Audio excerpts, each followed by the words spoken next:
Jedi Master Depa Billapa immediately senses that something's wrong. She turns around to the clone trooper next to her and sees a hologram of Emperor Palpatine issuing his command, "Execute Order 66. The clones begin to fire rounds and rounds of shots at Depa. Caleb senses his master's distress and rushes to aid her, but as he turns, bang! A shot pierces through his chest. Depa watches as her Padawan's soul leaves his eyes, and she tries to search for a culprit to the death of her Padawan.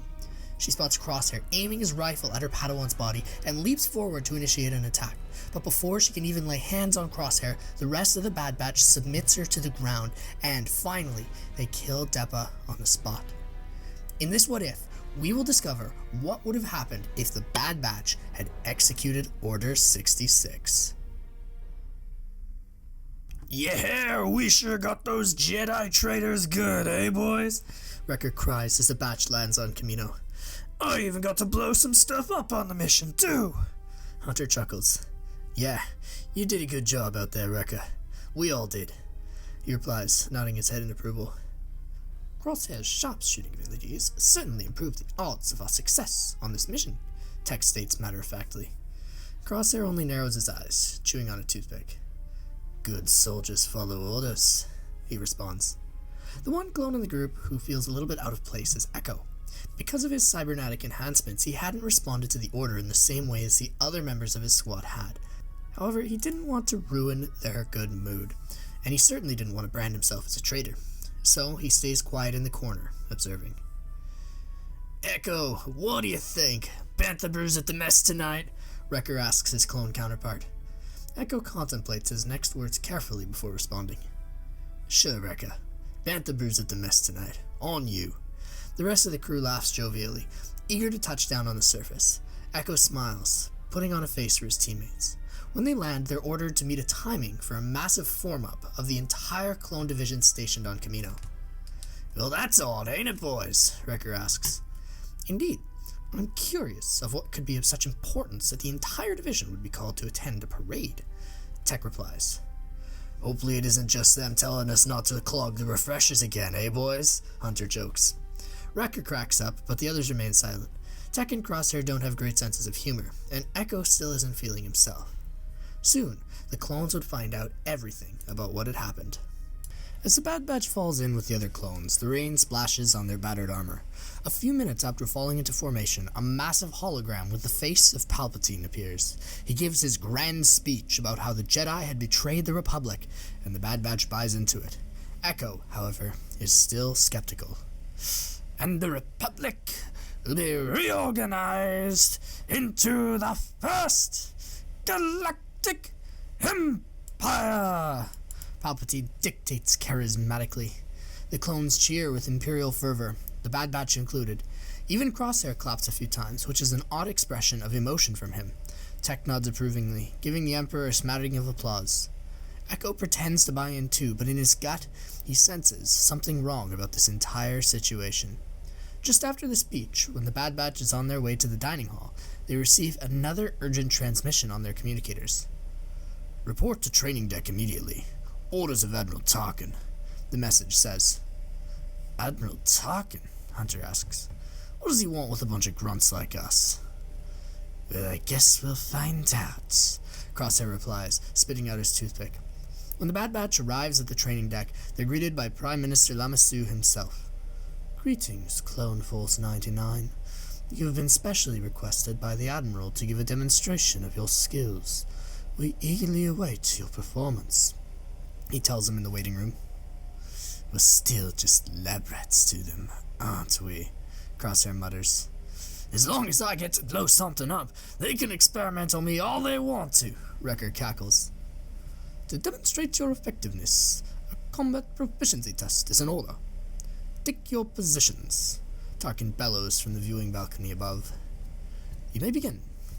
The Bad Batch still demonstrates incredible competency against the training droids. They take out almost all of them, using the rifles that are given to them, just like in the show.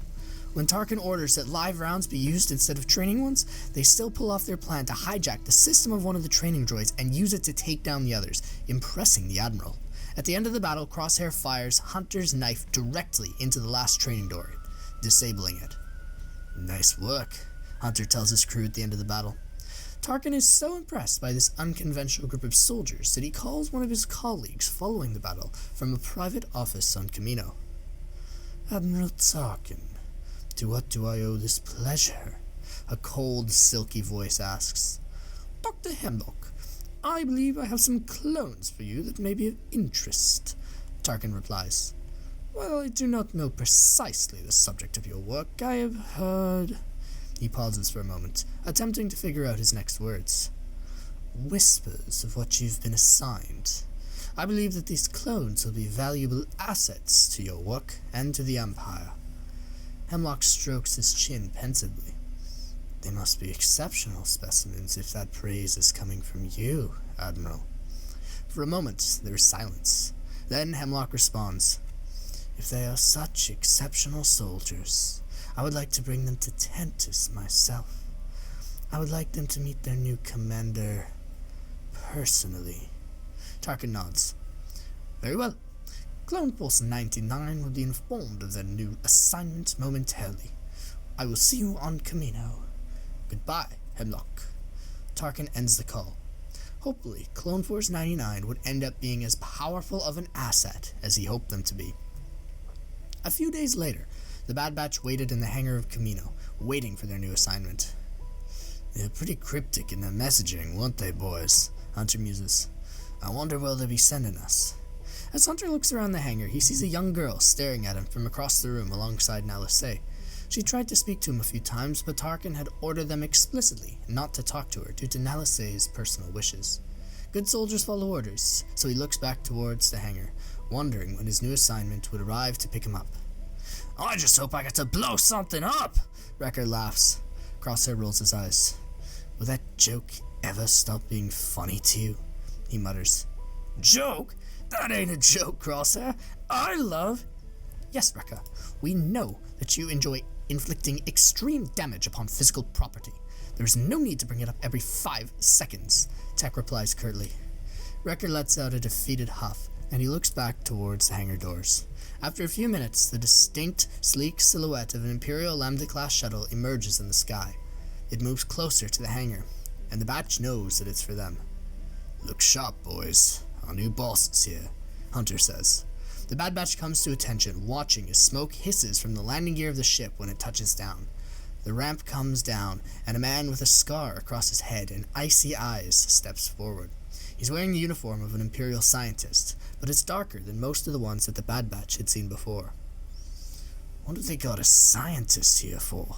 Echo asks, a pit beginning to form in his stomach yet again. Hunter tightens the grip on his knife. I don't know, but I get the feeling that he's not here to tell us about the secrets of the universe, he whispers back. Ah, Clone Force 99, Hemlock utters. You may stand at ease. The Bad Batch relaxes, their eyes fixed on their new commander, who's followed by 2 clone commandos. One of them wears distinct yellow and gray print on his armor, and both of their visors glow blue. You know that guy? Crosshair whispers to Echo. Echo shakes his head. You're more likely to have worked with Special Forces than I ever was in the 501st. I have no idea who he is, he replies. Hemlock interlocks his fingers behind his back and paces in front of Clone Force 99. Admiral Tarkin speaks very highly of all of you. I look forward to working with each of you as a team and individually. You will do great things in service to the Empire, and I'm confident that you will be some of our finest soldiers going forward. You'll be working with some of the best and the brightest under my watch, and you'll be trained to become some of our most powerful enforcers. Hemlock pauses, looking back towards his new troopers. My name is Dr. Hemlock, and I would like to work personally with each and every one of you. How does that sound to you? He coos. Would you like to join my team? Yes, sir, the Bad Batch answers in unison. Echo replies too, but his voice is significantly less enthusiastic than his clone counterparts. Excellent. We shall depart for your new training immediately. I look forward to working with you fine subjects. Hemlock turns towards the shuttle, beaconing for the Bad Batch and his commanders to follow him with a snap of his fingers. Did he just call us subjects? Hunter asks, confused. Yes, he did. Tech states. Huh. Odd, Hunter replies. The Bad Batch follow their new commander onto the ship, ready to venture into the unknown. For most of the trip, the Bad Batch sits in near silence next to the clone commandos. They have no idea where they're going, and they wonder about what the future holds. The trip feels like it stretches on for eternity, especially when Wrecker starts complaining. I'm hungry, he growls. My tummy ain't feeling right. You're always hungry, Wrecker. They'll feed us when we get to our destination, Hunter replies. I just hope it's better than the mess food on Kamino, Crosshair states. Yes, anything would be better than the field rations that they give us, Tech pipes in, tapping away on his datapad to keep occupied. The food there isn't much better than on Kamino, the commander with yellow print on his armor says. The Batch looks at him. Those were the first words that he'd uttered for the entire trip. It's definitely better than field rations, though, he adds. Stunned, the members of the Bad Batch continue the trip in silence, wondering who that commando was. When they arrive on Tantiss, they're amazed by the luscious beauty of the planet. The jungle is vibrant and the humid air makes them sweat beneath their helmets. However, what truly blows their mind is the fact that the shuttle begins to dock into a hangar that's built into the side of a mountain. Whoa, this is so cool, Wrecker exclaims as they exit the ship. Legions of clone commandos patrol the hallways. As the Batch walks through the winding paths of the mountain outpost, Echo begins to notice something strange.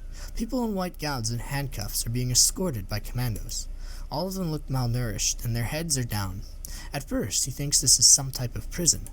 Then, his eyes widen as he momentarily catches the eyes of one of the captives.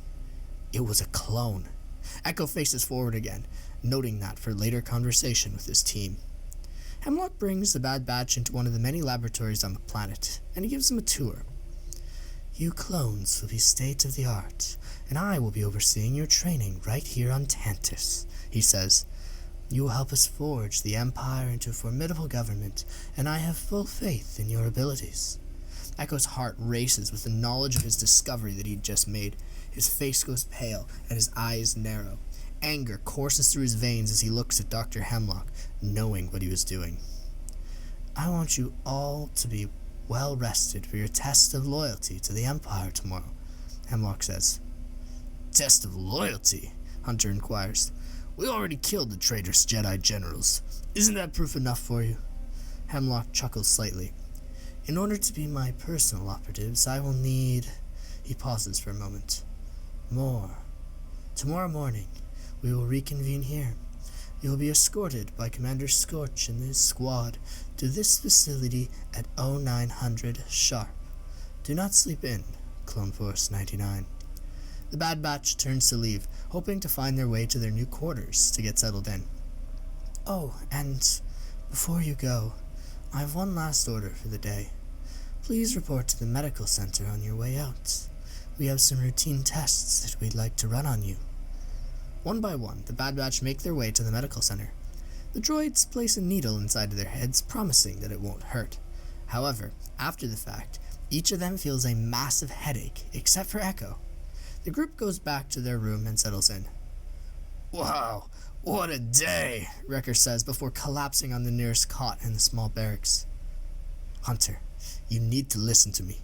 This place isn't what it seems, Echo says. Yeah, I was getting strange signals from this planet in my head. It's almost like there's something unnatural about it, Hunter replies. They're experimenting on our brothers here. I saw them. I saw clones in white hospital gowns. Hunter, we need to figure out more about what's going on, Echo continues. For a moment, there's silence in the room. Experimenting on our brothers, are they? I can show them a thing or two about an experiment on their faces with my fists, Wrecker bellows. I believe that would be imprudent, Wrecker. I have an idea that does not involve violence, Tech pipes in.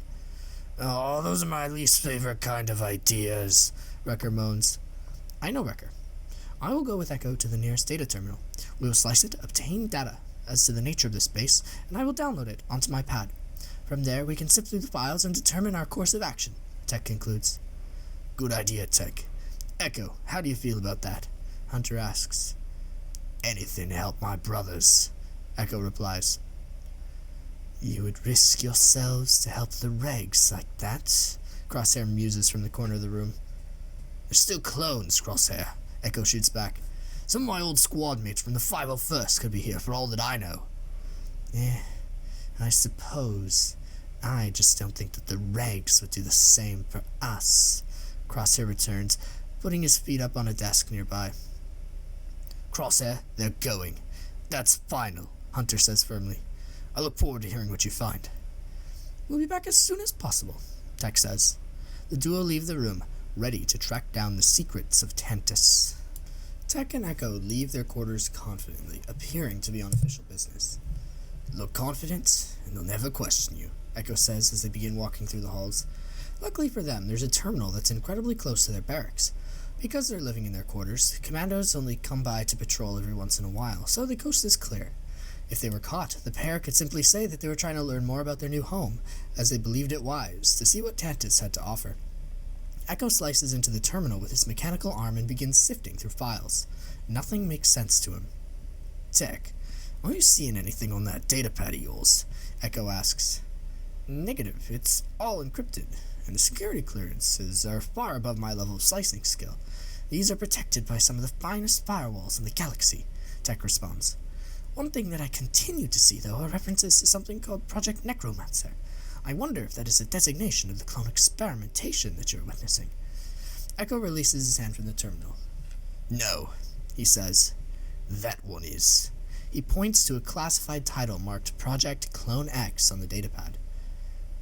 Interesting. Let's take this back to Hunter and see what he has to say. The two arrive back at their quarters with surprising ease. They aren't bothered by any of the commandos, which seems a little bit suspicious to Tech. However, the two of them have bigger problems on their mind. They tell the others about what they've discovered, and Hunter seems concerned. However, there's nothing that they can do about it at the moment. We'll see what these tests of loyalty that Hemlock has for us tomorrow are. Then we'll decide how we respond, Hunter concludes. Get a good night's sleep, boys. Meanwhile, in one of the labs nearby, Scorch approaches Dr. Hemlock. Sir, we've recorded an unauthorized terminal access near one of the barracks from an unknown user. Would you like me to investigate? Hemlock simply smiles. No. His eyes are filled with an eerie twinkle as he gazes upon some of his clone subjects nearby. Soon, I will know if that information will change the mind of my newest subjects. I knew that they would go looking. I knew that they would poke around. Clones always do. If it does, then they were never truly loyal to the Empire. The doctor's lips curl into a smile. I have plans for Clone Force 99, whether they willingly comply or not. At 0900 sharp, Scorch and his squad arrive at the Bad Batch's door for escort duty. Time to go, Scorch barks. Crosshair shakes Wrecker awake, who had fallen asleep on his bunk. 5 more minutes, he murmurs. No, you're getting up now, Crosshair commands, punching Wrecker in the shoulder. Ow! Hey, Wrecker says before finally standing up. That's what happens when you aren't awake for roll call, Crosshair spits. The commandos take the Bad Batch to the same lab as before. This time, however, they notice something odd. Standing in the middle of the room is a clone with binders on his wrists looking towards the floor. Immediately, Echo's heart starts thumping as he recognizes exactly who it is. The scars on his face tell it all. Hunter, is that who I think it is? Commander Cody, Hunter gasps. What's he doing here? I suppose that we'll soon find out, Tech replies. Dr. Hemlock is nearby, and he steps away from whatever project he's working on to greet them. Ah, if it isn't Clone Force 99. Welcome back. I assume that you're all well rested? He asks. Wrecker's still rubbing his eyes. Yes, Hunter replies curtly. So you're ready for your test of loyalty then? Excellent, Hemlock begins. He saunters his way over to Cody, and he points at him for the Bad Batch to see. This trooper here, CC-2224, has been apprehended by some of my men after he deserted the Grand Imperial Army. He is a traitor, and traitor needs to be dealt with effectively. His name is Commander Cody, Echo seethes. Hemlock smiles. Ah, you know him. Right. And I forgot about you and your little names for one another. Right. I'll entertain you for a moment. Commander Cody needs to be taught a lesson, and he needs the rest of the clones to see what happens when they step out of line. Good soldiers follow orders, after all. Hemlock steps extremely close to Hunter, getting right in his face. I want you to teach him that lesson. Hunter hesitates for a moment. Sir, he's our brother. I've served with him in many battles before. I can't just execute him. Hemlock smirks. You said that about the Jedi, too. Look where that got you. The Bad Batch pauses for a moment, contemplating their next move. Take the shot, one of you. Show me your loyalty, and you will be my most prestigious soldiers. You'll put all of my other commandos to shame if you do this just one simple task. Hemlock continues. Hunter takes a deep breath. He's our brother, sir, he says. I'm not going to execute him to become your little pet. Hemlock smiles. Very well then. I see that you're worthless to me after all. Commander Scorch, you may deal with them as you see fit. Scorch raises a blaster, as do all the other commandos in the room. Good soldiers follow orders, he reiterates. Since when have we ever followed orders? Tech whispers to Wrecker. The giant clone gets riled up, raising his weapon. Yeah, I finally get to blow something up! The Bad Batch wasn't going down without a fight. Crosshair's immediate first move is to fire at the bindings on Tech's wrists. They break and he's free to join the fight. Tech tosses him one of his pistols and Cody catches it midair, ready for action. The Bad Batch stay as a group, firing and playing to their strengths. Crosshair tosses multiple thermal detonators at his opponents and hits them with his rifle before they can even respond. Hunter uses his knife to slice through the weak spots on the necks of the clone commando's armor, killing them instantly. Wrecker does what Wrecker does best. He brawls, firing as best as he can with his weapon. Oh yeah, I've forgotten how much fun this is, says Wrecker as he mows down the commandos. Tech, who's down to just one pistol, is still a good shot, and he knocks the helmets off of some of the commandos. Wrecker proceeds to punch them in the face, knocking them unconscious. Even Cody, who has no armor or proper weapons, manages to put up a good fight.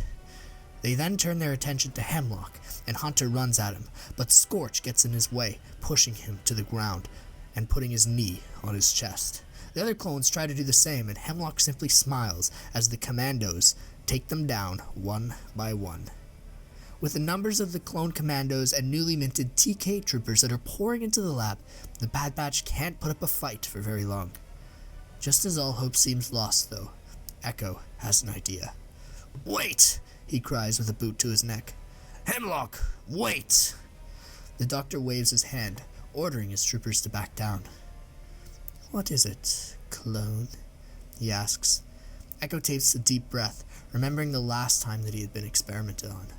Hopefully, this time would be different. Take me instead. Let my brothers go, he proposes. Hunter looks at him like he's crazy. What do you mean, Echo? He looks at Hemlock. Take me instead. No, Hunter, Echo replies harshly. The team needs you. Hunter looks at Echo one last time.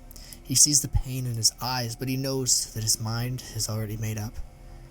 Your cybernetic enhancements will prove very valuable to my research, Hemlock says, stroking his chin. I find this deal acceptable. The Bad Batch is baffled. You're letting us go? Tech asks. That seems illogical. Hemlock laughs. A couple more clone deserters are of no concern to me. As long as I have something that works for my research, I don't care.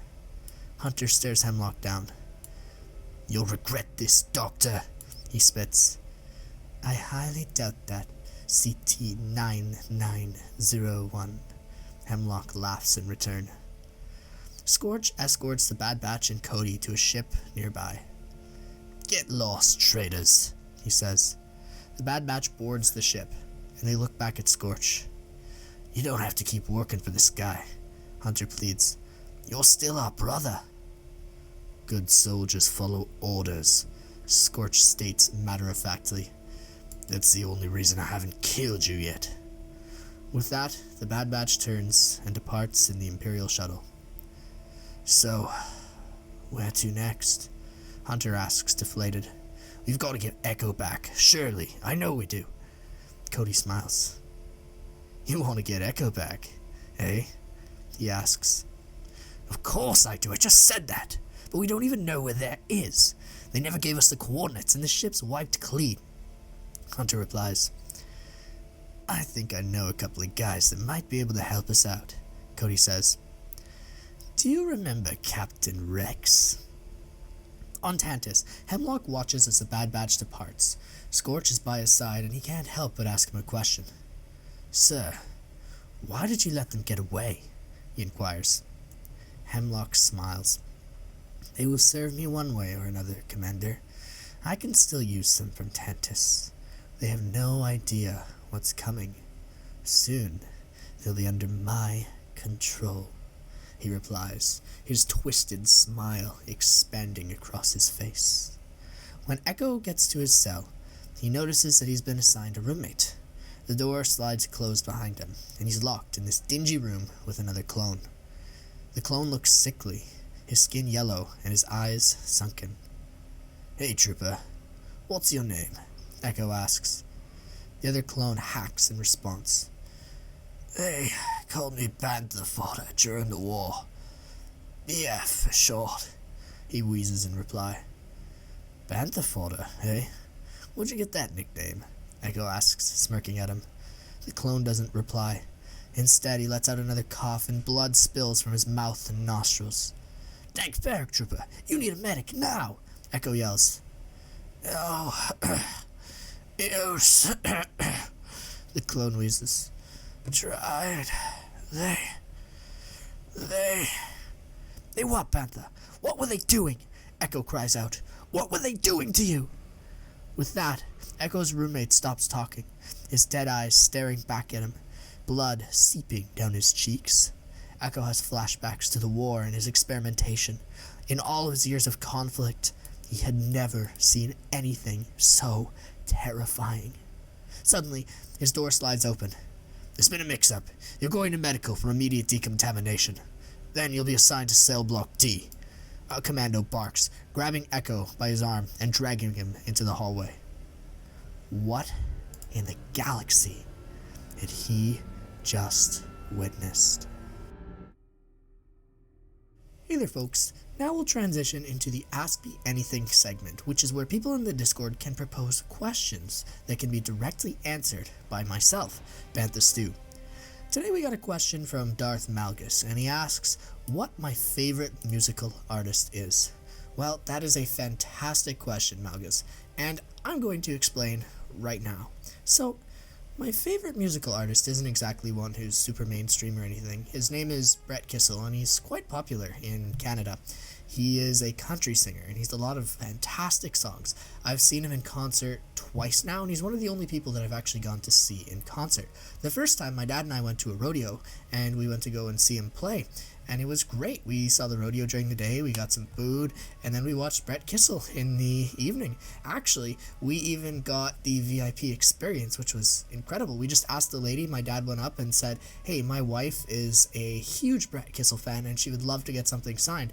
And the lady was like, sure, I'll put you on the VIP list. And my dad was like, really? And she said, yeah, just come back here at about 9:30. The show started at 10, I think, and you'll get to meet him. And I was like, oh, well, that's sick. So we got to meet Brett Kissel. I've got a signed hat by him up on my wall, and he is just a spectacular artist, great guy. He's from my home province too, which is awesome. Actually, I think he's from just outside of the city that I grew up in, and that's a big reason why I like him. He's got a lot of talent. He inspires me in my own musical endeavors. He's from my home province. He puts on a spectacular show as well. So to answer your question, Malgus, my favorite musical artist is Brett Kissel. Thank you all for watching today's video as well. If you enjoyed it, I would highly recommend that you go and click on the one that's going to be linked at the end of this video, because that one is just as fantastic as the one that you just watched. Also, I would appreciate if you guys could leave a comment about what you thought of this video, and if you would like to see a part 2. If so, what would you like to see put into part 2? Let me know in the comments below. Finally, who would you say that your guys' favorite musical artist is?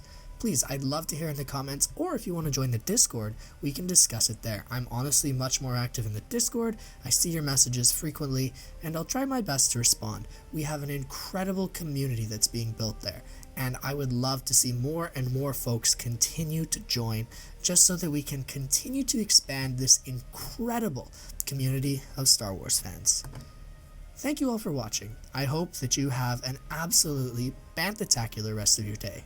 And, as always, I hope that you've had your daily delicious dose of Bantha Stew.